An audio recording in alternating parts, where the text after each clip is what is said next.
क्या आपको पता है अर्जुन और कर्ण की शत्रुता केवल महाभारत में ही नहीं थी, बल्कि यह युगों से पहले ही आरंभ हो गई थी। कर्ण और अर्जुन केवल द्वापर युग में ही युद्ध नहीं लड़े थे, बल्कि एक पूर्व जन्म में भी उनका महायुद्ध हुआ था। वह युद्ध इतना भयंकर था कि उसके परिणाम ने उनके जीवन को हमेशा के लिए प्रभावित किया। आखिर कौन थे पिछले जन्म में कर्ण और अर्जुन, इस बारे में जानते हैं। बस वीडियो में अंत तक जरूर बने रहे और वीडियो को लाइक, चैनल को सब्सक्राइब तो जरूर कर देना। तो चलिए फिर शुरुआत करते हैं कर्ण और अर्जुन का पुनर्जन्म और उसकी कहानियों के बारे में।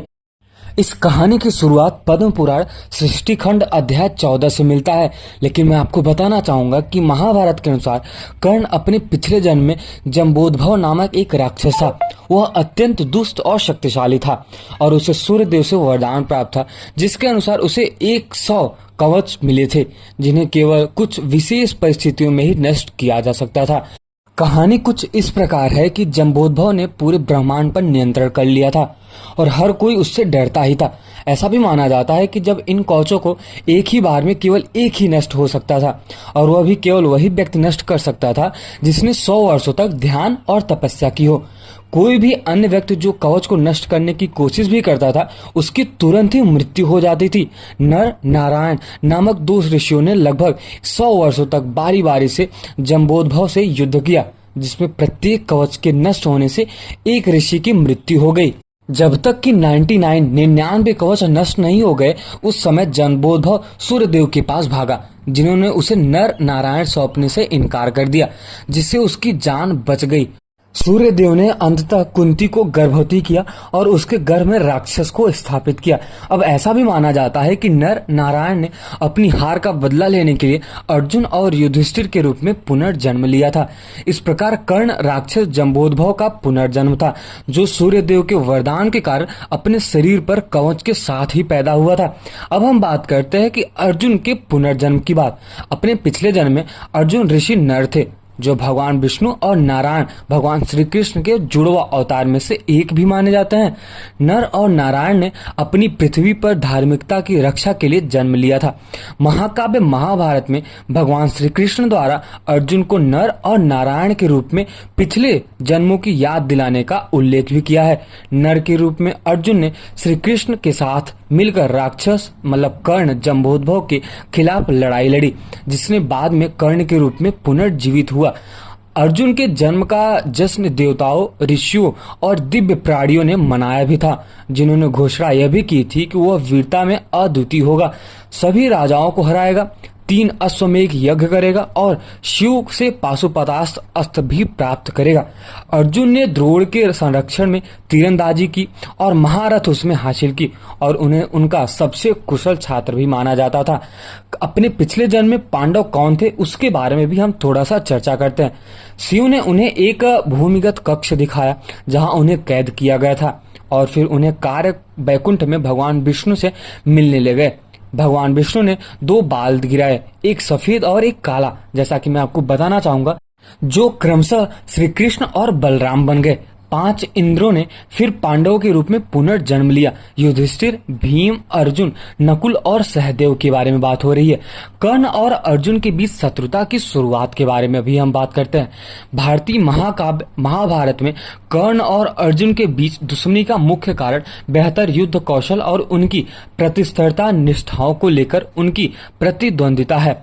पांडु के साथ मिलन से पहले कुंती के गर्भ में जन्मे कर्ण का पालन पोषण एक सारथी ने किया था, जैसा कि मैं आपको बताना चाहूंगा, और वह जीवन में बहुत बाद तक अपनी असली वंश से अनभिज्ञ था। उसने कौरवों में सबसे बड़े दुर्योधन के प्रति अपनी निष्ठा की प्रतिज्ञा की और दोनों अच्छे और सच्चे दोस्त बन गए। इसके विपरीत अर्जुन कुंती का तीसरा पुत्र और 5 पांडव भाइयों में से एक था। वह असाधारण तीरंदाजी क्षमताओं के लिए प्रसिद्ध माने जाते थे और पांडव शिविर में एक महत्वपूर्ण भूमिका भी निभाते थे। अर्जुन और पांडवों के बीच प्रतिद्वंदिता या फिर युद्ध के बारे में बात करें तो बहुत ही भयंकर या फिर तीव्र हो गई। कर्ण और अर्जुन द्रौपदी का हाथ पाने के लिए लड़ रहे थे, क्योंकि वो दोनों पांडव पत्नी के प्रति स्नेह रखते थे। अर्जुन के प्रति कर्ण की दुश्मनी तब और भी ज्यादा बढ़ गई जब द्रौपदी ने अपने स्वयंवर में समारोह के समय अर्जुन को अपना जीवन साथी चुना था। एक अनुष्ठान जिसमें एक राजकुमारी अपना जीवन साथी खुद चुनती है। अब ऐसा कहा जाता है कि अर्जुन के प्रति कर्ण की वफादारी और पांडवों के मुख्य शत्रु दुर्योधन के प्रति अपनी अटूट वफादारी के कारण अर्जुन और कर्ण और पांडवों के सीधे विरोध में खड़ा था। युद्ध के मैदान में प्रतिद्वंदिता की बात करते हैं। जब कर्ण और अर्जुन की महाभयंकर युद्ध हुई और उसमें कर्ण और अर्जुन में कौन जीता इसके बारे में बात करते हैं। कुरुक्षेत्र के युद्ध के दौरान कर्ण और अर्जुन ने कई बार भयंकर युद्ध लड़े, जिनमें से प्रत्येक ने योद्धा के रूप में अपनी श्रेष्ठता स्थापित करने का प्रयास भी किया था।